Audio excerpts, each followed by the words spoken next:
There is good news in this economy. There are opportunities in this economy. You just have to be brave enough to go out there and ask for them. It's not about who you know, it's about who knows you. The grocery industry had to come up with a hot chicken for you because you can't decide what you want for dinner. And we study who succeeds, who fails, and why. Ross Shafer is a former college linebacker who created America's only stereo and pet shop. His humorous approach propelled him into becoming a headlining stand-up comedian and eventually an Emmy Award-winning network television host. But in 1994, Ross shifted his energies into producing 14 human resource training films and writing several best-selling business books on accountability, customer experience, and business relevance. I'm one of those guys who's always been fascinated by people who can advance their careers in any economy, any environment. So our newest book is titled Absolutely Necessary.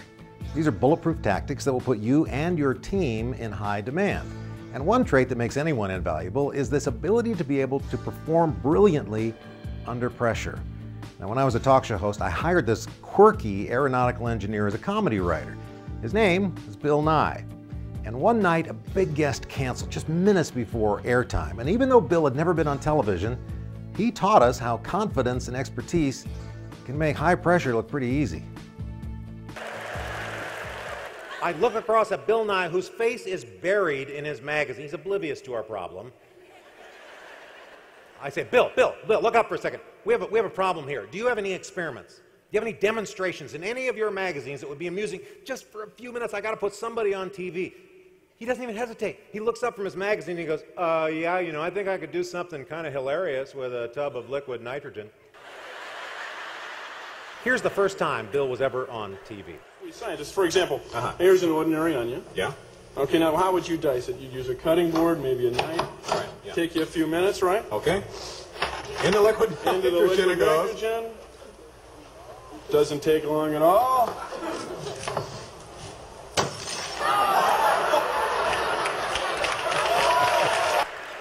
Isn't that brilliant?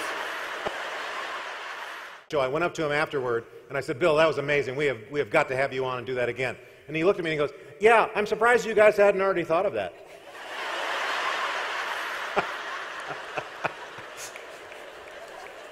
You can't think of everything.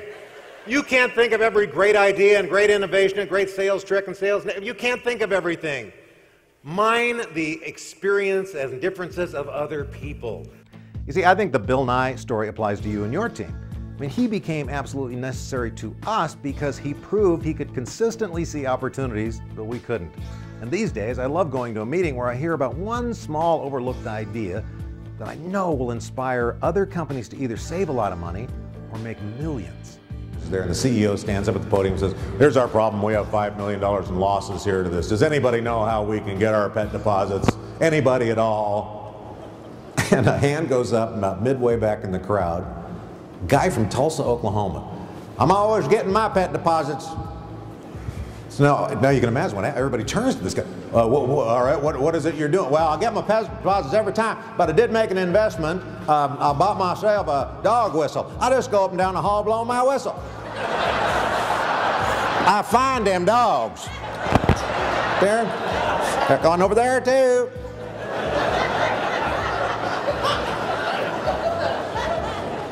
You know what this is? This is a fabulous example of underthinking the problem. A dog whistle? And nobody in that room could figure that out? Because as sophisticated business people, we must think there must be another issue. And it's not. It's simple. They issued dog whistles to everybody in the organization. They've retrieved over $3 million in 10 months. They've got their managers walking them down the hall, blowing their whistles. You got a pet. No, I don't. There he comes up to the door.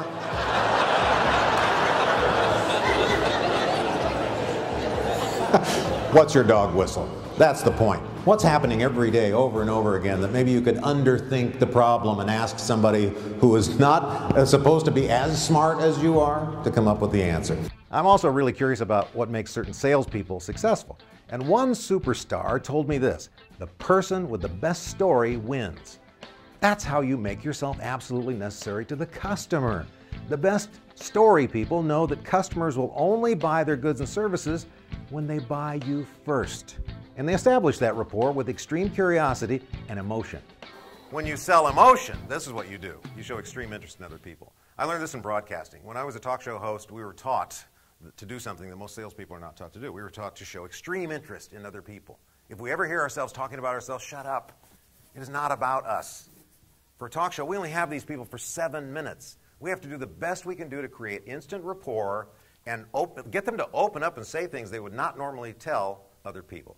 I'm going to show you an abbreviated interview that I did with the late billionaire Malcolm Forbes, and I've even ticked off how many questions I asked him. Well, I want to get to our audience because I know they've got a lot of questions for Malcolm Forbes. Can we do that? If you were to lose all of your money today, what would you want to do for a living? Find it. After that interview, he's a great guest, by the way, he grabs my arm and he goes, you know, Ross, you're a fascinating young man. Would you like to go hot air ballooning with me and Elizabeth Taylor on the weekend? And so on Saturday, I've got Elizabeth Taylor here, Malcolm Forbes here in a hot air balloon in Napa Valley, wondering how did I get in the Billionaire Boys Club? He thought I was fascinating because I was asking questions about him. If you want to have instant rapport with people, if you want to create relationships that get off to on the right foot, focus on them. Those people can't wait to run back and see you so they can talk about themselves. Meeting planners will sometimes ask me if I can be interactive with their group, and the answer is yes. Engaging people one-on-one is what I did as a comedian and as a talk show host.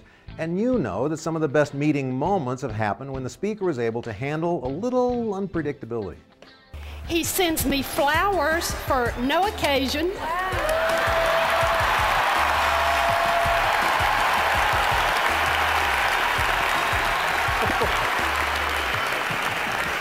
No occasion that you know of. With as much square footage as the motorcycles, they offer motor clothing for women. Wow. Did I just get glaucoma?